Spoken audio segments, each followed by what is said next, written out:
স্নিগ্ধা চক্রবর্তী জিজ্ঞেস করেছিলে, ma'am now I am pursuing hospitality management last year, but আমি executive MBA করব, একটু সাজেস্ট করবেন এক্সিকিউটিভ কলেজেস। হ্যাঁ, এক্সিকিউটিভ এমবিএ তুমি করতে পারো after completion of your course, very good move. তো এক্সিকিউটিভ এমবিএ যখন করতে চাইছো তখন তোমাকে ফার্স্ট অফ অল কলেজেসের আগে বেশি ইম্পর্টেন্ট হচ্ছে হসপিটালিটি ম্যানেজমেন্ট, যেহেতু তুমি করেছিল তো হসপিটালিটি ম্যানেজমেন্টের ওপরেই এক্সিকিউটিভ এমবিএটা করবে। হেলথ কেয়ার যদি করতে চাও তাহলে হেলথ কেয়ারের করবে, আদারওয়াইজ হসপিটালিটি, ট্রাভেল, ট্যুরিজম, যেটা তোমার মনে হয় স্পেশালাইজেশন তোমার ইচ্ছা মতো সেটাতেই করবে।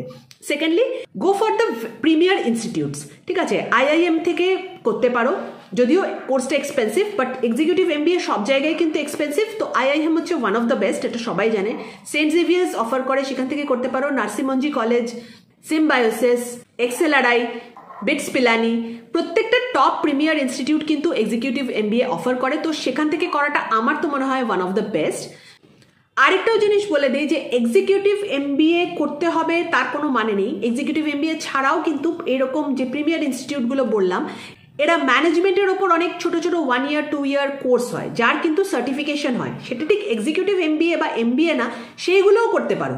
প্রিমিয়ার ইনস্টিটিউট থেকে এই ধরনের কোর্স একটা করার কিন্তু প্রচুর বেনিফিটস থাকে। সেখানে তোমরা ইন্টার্নশিপ বলো, সেখানে তোমরা নেটওয়ার্কিং বলো, এই প্রত্যেকটা জিনিস পেয়ে যাবে। আর তার সাথে প্রিমিয়ার ইনস্টিটিউট যেখান থেকেই করো না কেন সেটার অ্যালুমিনি স্ট্যাটাস।